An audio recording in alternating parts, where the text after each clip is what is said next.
As you watch that Kansas-Marquette game, and Handy, remind yourself, this is the Marquette team that blew out mighty Kentucky. Against Kansas, this was a very quick Jayhawk team against a Golden Eagle team that was just stuck in quicksand. The second most points scored at halftime ever in a Final Four game. The second biggest halftime lead ever at a Final Four game. This was 5 minutes of hell that turned a three-point game into a 19-point game for Kansas. It was an 18-2 run. You can see the first half statistics. Look at the three-pointers for Kansas. They had 6. They only averaged 4 per game in the NCAA tournament. They were a 30% three-point shooting team in the tournament, but they got hot early.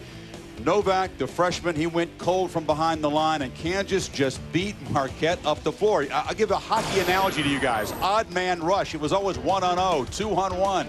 Well, what Tom Crean tried to do was to stop the transition all week in practice. But until you go up against Kansas, they are so good getting defensive rebounds. And see how they lead the pass down the floor? It's like a halfback going out for a pass. It's not like you throw the outlet to the sideline. They just got it done. And even when they score, you score against them, they come right back down. Get it down the floor, look ahead, and get everybody going to the paint and getting in position to rebound. What was important about this, when you look at how Kansas starts their fast break, most coaches will teach sideline break, get the first pass to the foul line, extend it, second pass to the midcourt. No, Kansas, you better have defensive backs like in football, because Kansas, what they do is they throw that long pass on the outlet and they beat you down the floor before you can set up your defense. And that's why it was 29 points at the half. But what was really important, 4 minutes into that second half, they came out with another 14-0 run, knocked Marquette out. They never got back in this game. Kansas playing the ferocious defense, making everything tough for Marquette. The Golden Eagles really struggled, Dick, but it was Langford. After all the talk about Collison and Heinrich, Keith Langford, the lefty from Fort Worth, who was brilliant. And what did I say to you? You did call it. What did I say to you the other day? It would be the key. I said Langford was going to have a big game. He's an explosive player. He can really get to the basket, and he's sensational in transition. He's got a great game. He's got the medium-range jump shot. He's a big-time scorer. I think what people found out today, guys, it's just not Heinrich and Collison who's the best tandem in America, but guys like Langford and Miles. You take a look at this basketball team. Miles was sensational. He wrapped up Travis Diener on a defensive side. Offensively, he scored 18 points and was a major factor. You throw in the name Graves on the interior. You add Langford on the wing. This is a heck of a basketball team. And can you imagine if they had Wayne Simeon? This club was 3-3 at one time. I've said it once. I've said it twice. Roy Williams is absolutely a genius in preparing a team and getting him to focus and play sensational basketball. And they have done it throughout his tenure. Think about it, averaging 28 wins a year in 15 years. Now we have Boeheim and we have Mr. Williams. One of them are leaving with the gold trophy, Digger. One of them are leaving with that prestigious trophy that you dreamed of, I dreamed of, and we get it on TV, but they're getting it real. Well, let's go back to looking at what I thought happened defensively. Travis Diener's the quarterback of that Marquette team. You've got to credit the defense of Kansas for taking him out of the game. He ends up going 1 for 11, has 8 turnovers, was not a factor. Yeah, Wade came out in that first half, got some points, but when you can take a quarterback out of a game, you cannot score. That was the first thing they did. But when you look at the overall picture of what Kansas is, a year ago they lost in the semifinals. They waited a year to get back to this, just like Maryland did 2 years ago. They were focused. They had the experience. They had one mission: win this game and get to the championship game tonight. Now they're ready for no matter who it is. Obviously, it's Syracuse. Well, they were devastating, and they played great defense, but it was also Marquette played into that. Tom Crean knows his team had good looks. They played very tight in this game. They did not play anywhere near the level they played against Kentucky, and the final margin really of 33 points is misleading. It's one of the largest margins ever in a semifinal game. It could have been much, much worse. Roy Williams said he didn't check the scoreboard from the time it was 7-7 until he walked off at halftime and looked up and was a little bit surprised to see a 29-point margin. This was a TKO after 20 minutes, and a shaken Dwayne Wade afterwards, speaking with Andy Katz. You know, I'm stunned now, you know, that it's over. You know, they came out and played a great game. They got the ball out as quick as I think, you know, you can ever, you know, think a team can get the ball out of bounds after we scored or after we missed. They got it out fast. And, you know, that's a great team right there. And, you know, Marquette didn't play their best game tonight, and Kansas did, so they came out to win. Were they that much quicker than Kentucky?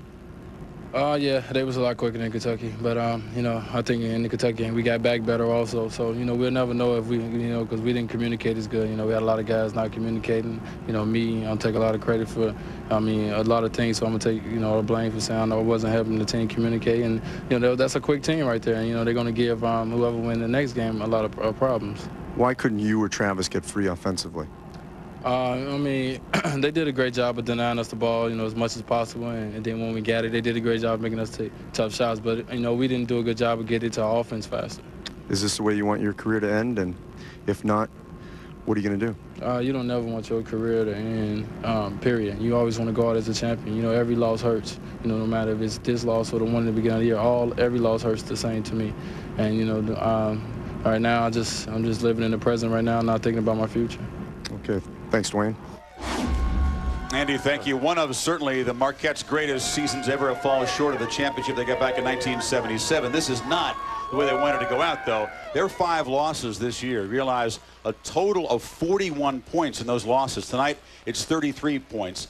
We all assume Wade's going to go. This is going to be his final college game. You don't think so? I hope he doesn't, for one reason. I think he's got a mission to accomplish, and that's to get back here a year from now. They will have the best backcourt in the nation. It's Travis Diener will be, you know, a junior, and this kid's going to be a senior. I just think that they have a lot of things going as positives, and the NBA can wait a year. I think Milwaukee is proud of what this team this year. Obviously, what Al McGuire did many years ago gave them this same flavor. Tom Crean, an excellent coach, and the way this team can play, if Diener is back with Wade, they will be the best backcourt in the nation starting the season. Well, you know, I don't know about best backcourt in the nation, but I do know this. Dwayne Wade has had a sensational year, and whatever he does, I certainly salute him. He's been absolutely brilliant. Marquette's had a phenomenal year, nothing to be ashamed of. Obviously, they ran into a buzzsaw tonight, and that can happen when you play a high-powered offense. When you look at this basketball program, it starts with Tom Crean. It filters down to the players, and when you talk about players, there's no doubt that Dwayne Wade ranks as one of the all-time greats ever to wear a Marquette uniform. A married man, a guy with a youngster. I mean, the financial bonanza that might be waiting for him might be too much to turn down. I wish him luck in whatever he does. He's just a great kid as well. You have to believe those factors will weigh in. Meanwhile, for Kansas, it's on to the championship game on Monday. They scored the winning points in this game in the first minute of the second half. They could have gone scoreless the rest of the way, and they still would have beaten Marquette. We'll be back. I like that stuff. Oh. The Final Four Report, brought to you by Harley-Davidson, the legend roll. A lot of big games. He just hasn't won the biggest game, and of course, perhaps some irony, his 3rd trip to the national championship game is in New Orleans. Of course, this dome behind us, guys, the scene of that bitter disappointment when Syracuse missed some free throws down the stretch, and Keith Smart for Indiana hit the shot to win the 1987 national championship game. Boeheim's teams have always played well when they've got to the Final Four. They've gotten to the championship game twice. They played very well in '96, lost to a Kentucky team that probably should have beaten them.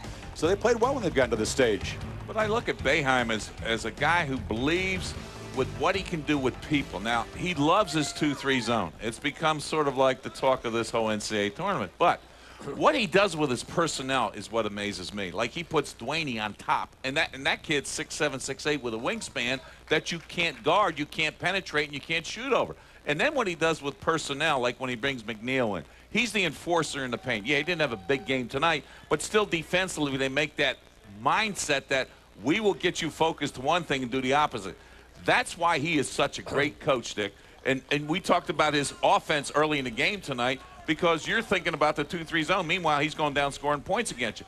That's why he's such a good teacher, and he believes in these kids, and he allowed these 3 freshmen to blend in to becoming mature, have the confidence like McNamara as well as Anthony, and making the big shots, the key steals, the big rebounds, and this is why he's such a great coach. Well, I'll tell you this, Digger, what I really like about the guy, having been involved with him in a number of charities, he's got a heart of gold. He's an unbelievable human being, a tremendous person, as well as an outstanding coach. You don't sustain the number of years in anything in life, whether it be the entertainment world, whether it be the athletic world. When you sustain years and year in and year out, you're at the top of what you do. Over 600 wins 652 to be exact in his career. Those are Hall of Fame numbers. He bleeds Syracuse orange like Tommy Lasorda bleeds the Dodger blue. Bottom line is he's been here over 40 years, started in the backcourt playing with the great David Bing. Then he went from that role to the assistant role, then to the head coaching role. And he's been brilliant year in and year out. And he's such a quality guy. I really believe that Jim Boeheim, I was so happy they named the court after him up there at the Carrier Dome. Chris, I believe if I were voting, this guy is a Hall of Famer. I don't think there's any doubt in my mind when I look at the people that are there in that Hall of Fame. This guy's heading for 700 wins, and he's done it with class. Kids love him. He's a beautiful, beautiful person. What he's done to raise dollars for cancer is incredible. He's got a heart of gold. I love Jim Boeheim. And as a coach, he's shown tremendous loyalty to his alma mater in an era when coaches move around a lot. He's stayed at Syracuse. I think he can make the case that there is no coach more synonymous with his basketball program than Boeheim and Syracuse. They're linked together. You make the argument, Krzyzewski, but Boeheim's been there a long, long time. Right. Absolutely. Now, they're going to go to the championship game, and they're going to play a Big 12 team. And that's good news for the folks in orange and blue here, because as you can tell, they really have dominated what many believe and evidence suggests is the toughest conference in the country. They could win the Big 12 and the national title on the same night. It's going to be interesting to see what Kansas does with their zone offense. I think he's got to take Collison outside, play him on the perimeter, and leave Graves alone inside, Dick, because they can be more explosive when they play that way, and that's going to be an issue. I think you got one day to practice and try to figure out what you want to do, and it's going to be interesting to see, is the mindset still there, or is Kansas, as I think, it's their turn to win it all? Well, you and I are giving a slightest edge to Kansas. I mean, that's probably good luck for Syracuse, but I'll tell you this, it's amazing. They beat Texas, they beat Oklahoma, and now they're trying to add the trifecta with Kansas, and Chris is 100% right. They're going to get, if they win on Monday night, the big gold trophy for winning the national title, and then they're going to get the Big 12 championship trophy. Kansas and Syracuse, by the way, played in the 2001 tournament. It was a second-round game in Dayton. A couple players on each side were involved in that game, and that was a Kansas blowout. But Carmelo Anthony was not one of those guys involved for Syracuse in that game. Something to remember from Monday night, obviously. Guys,